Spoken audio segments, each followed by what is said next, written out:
माँ का मायका। दिव्या की शादी राघव के साथ हुई थी। दिव्या और राघव एक दूसरे के साथ बहुत खुशी खुशी रहा करते थे।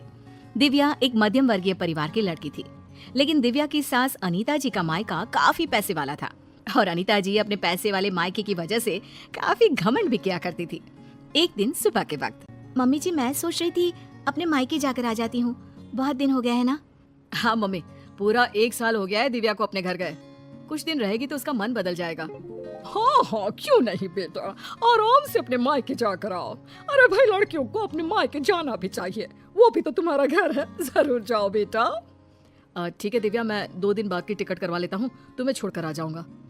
अरे तुम्हें जाने की क्या जरूरत है बेटा, बहू खुद भी तो जा सकती है ना, ट्रेन में बैठकर ही तो जाना है।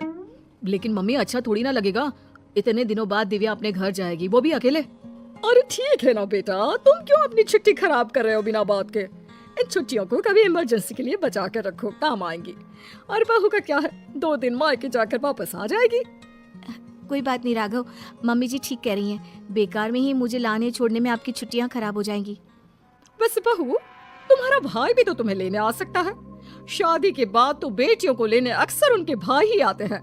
तुम्हारी मम्मी ने नहीं बताया तुम्हें? कोई बात नहीं मम्मी जी, अभी आप ही ने तो कहा ना कि मैं अकेले जा सकती हूँ, तो मैं अकेले चली जाऊंगी। अरे बहू, कहीं ऐसा तो नहीं ना कि किराए के पैसों की वजह से तुम्हारा भाई तुम्हें लेने नहीं आ रहा। तुम्हारे मायके वाले सोच रहे होंगे कि बिना बात का खर्चा जो हो जाएगा उनका। मम्मी, आप दिव्या से ऐसे क्यों कह रही हैं? अरे तो इसमें गलत क्या कह रही हूँ भाई, पैसों की चिंता सबको होती है। नहीं नहीं मम्मी, ऐसी कोई बात नहीं है, मेरे घर वाले मेरे किराए के पैसे तो कम से कम खर्च कर ही सकते हैं। 2 दिन के बाद दिव्या अकेले ही अपने मायके चली जाती है। उसके मायके जाने के बाद, राघव बेटा, तुम्हारी शादी ना हमने गलत घर में कर दी। अब क्या हुआ माँ, दिव्या से कोई शिकायत है क्या आपको? आपने मुझे उसके घर भी नहीं जाने दिया। अरे क्या करेगा वहाँ जाकर, जब भी जाता है ढंग के तोहफे तक नहीं देते वो लोग। वो तो ये भी नहीं जानते कि दामाद की खातिरदारी कैसे करनी चाहिए। मम्मी, आजकल के जमाने में कौन इन सब बातों के बारे में सोचता है? कभी तेरे पापा से पूछना, आज भी मेरे साथ जब मायके जाते हैं ना तेरी नानी के घर, तो पूछ कितनी खातिरदारी होती है उनकी वहाँ पर। और तोहफे तो इतने देती है तेरी नानी कि घर ही भर जाता है मेरा तो। लेकिन मम्मी, वो आपके मायके की परंपरा है ना, सब जगह ऐसा हो ये जरूरी तो नहीं। और हम दिव्या के घर वालों से ऐसी उम्मीद कैसे रख सकते हैं? अच्छा नहीं लगता मम्मी। ओफो, आजकल के लड़के ना शादी होते ही अपने पत्नी की साइड लेना शुरू कर देते हैं। अब देखना, आएगी तुम्हारी पत्नी खाली हाथ अपने मायके से। कुछ दिनों के बाद दिव्या अपने मायके से लौट कर आती है और वो अपनी मम्मी के दिए हुए गिफ्ट अपनी सास अनीता जी को दिखाती है। मम्मी जी ये देखिए, मेरी मम्मी ने मुझे साड़ी दी है, राघव के लिए शर्ट और आपके लिए भी एक साड़ी भेजी है। बस और कुछ नहीं रखा तुम्हारी मम्मी ने? अरे इतने दिनों के बाद मायके गई थी। मुझे तो लगा भाई अपने मायके से ढेर सारी चीज मिलेगी तुम्हें।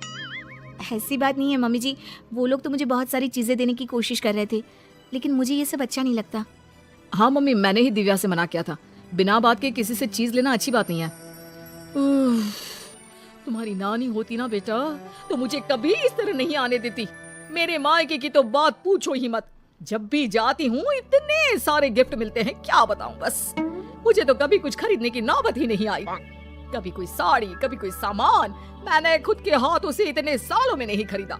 सब कुछ तुम्हारी नानी ने दिया है मुझे। मम्मी, अब वक्त बदल गया है, वो आपका मायका है, दिव्या का परिवार पूरी तरह से अलग है। हाँ मम्मी जी, और वैसे भी सबका परिवार एक जैसा नहीं होता ना, और मुझे मेरे परिवार से कोई शिकायत भी नहीं है। कुछ दिनों के बाद अनीता जी अपने मायके जाती है और जब वहाँ से लौट कर आती है तो बैग भर भर के गिफ्ट लेकर आती हैं। देखो बहू, इसे कहते हैं मायके से आना। अरे भाई, इतना सामान हो गया था कि क्या बताऊं। अरे वाह मम्मी जी, ये तो बहुत अच्छी बात है, आपको इतनी सारी चीजें मिली हैं। वही तो, और एक तुम्हारे मायके वाले हैं, ठीक से मिठाई भी नहीं भेज सकते बेटी के ससुराल वालों के लिए। मम्मी जी, आप ऐसा क्यों कह रही हैं? देखो तो सही बहू, मेरी माँ ने पूरे 5 डब्बे रखे मिठाई के। इसे कहते हैं बेटी को विदा करना, तुम्हारी तरह नहीं खाली हाथ भिजवा दिया। बस करिए मम्मी, दिव्या आपकी बहू है, आप उससे इस तरह बात करेंगे तो वो क्या समझेगी? राघव के बार बार समझाने पर भी अनीता जी पर कोई असर नहीं होता और वो कभी भी दिव्या को उसके मायके के लिए भला बुरा सुनाती ही रहती है। एक बार अनीता जी की तबीयत बहुत खराब हो जाती है। मम्मी जी देखिए, आपको बिस्तर से उठने की कोई जरूरत नहीं है, आप आराम कीजिए, आपको जो भी चाहिएगा मैं लाकर दे दूंगी। हाँ हाँ ठीक है, देखो तुमसे जो हो रहा है वो कर दो, बाकी मैंने अपने भाई को फ़ोन कर दिया है। मेरे भाई और भाभी आ जाएंगे मेरे मायके से मेरा ख्याल रखने के लिए। मम्मी आप ऐसा मत कहिए ना, दिव्या आपकी बहू है, वही ख्याल रखेगी आपका। मामा और मामी कितने दिन आपका ख्याल रख लेंगे? ऐसा कुछ नहीं है, मैंने कहा ना, मेरे मायके वालों को बड़ा प्यार है मुझसे। एक फ़ोन करूंगी और दौड़े चले आएंगे। पूरा एक सप्ताह बीत जाता है, लेकिन अनीता जी के मायके से कोई नहीं आता और दिव्या दिन रात अनीता जी की सेवा करके उनकी तबीयत ठीक कर लेती है। तबीयत ठीक होने के बाद, दिव्या बहू जरा यहाँ तो आना मेरे पास। क्या हुआ मम्मी जी, आप ठीक है ना? आपको किसी चीज की जरूरत तो नहीं है? बहू मुझे माफ कर दो, मैं हमेशा अपने मायके का घमंड करके तुम्हें उल्टा सीधा सुनाती रही, लेकिन फिर भी तुमने मेरी इतनी सेवा की। मम्मी मैं आपसे कहता था ना, अगर आप अपनी बहू से प्यार से पेश आएंगे तो वो आपका बहुत ख्याल रखेगी और वही जिंदगी भर आपके काम आने वाली हैं। लेकिन मैंने तो अपनी बहू को हमेशा ताने मारे और फिर भी उसने मेरा इतना ख्याल रखा।